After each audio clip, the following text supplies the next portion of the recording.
In Colorado's 3rd District, we did have a very close election, but we also had 50,000 Republicans not show up to vote. So just to be clear, Ms. Boebert, you blame Republican voters for the fact that you nearly lost a safe seat and not your own conduct.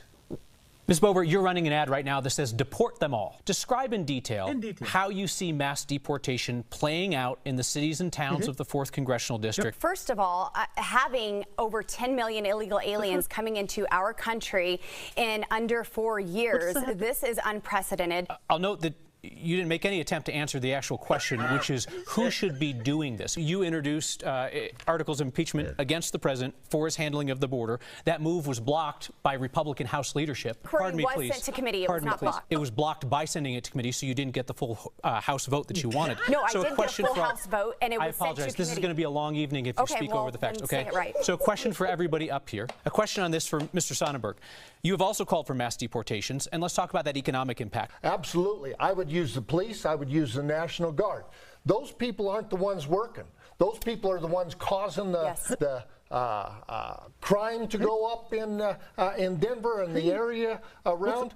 Imagine, if you will. Do you have any evidence to support that? Because law enforcement has not put that forward. I'm just curious where you're getting that causation. How would that work if the National Guard or the military were to come into Douglas County where you live and start rounding people up? I think that it is time that we take it very seriously for what it is. Would you like to answer the question? I will, because I do think somebody that's got Mr. Holtorf, you've been interrupting people constantly. I would ask you to stop.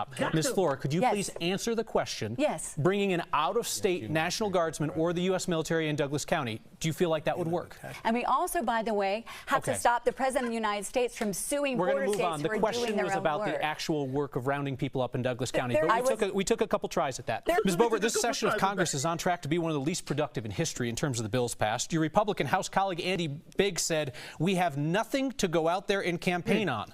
Another House Republican, Chip Roy, said the Republican majority does not have one material, meaningful, significant accomplishment. And that's what the Republicans are saying. I would give you one more opportunity if you would like to answer his question, which is the number of bills you've prime-sponsored that have been signed by the president. So my Pueblo Jobs Act has been signed into law. A number, please. That is one. Got it. Ms. Flora, you've called on all parents to pull their children out of public elementary and middle schools, and last week the Colorado Republican Party told parents to pull their children out of all public schools. If parents were to take your advice seriously and pull all the kids out of public schools, what would America without a public education system look like?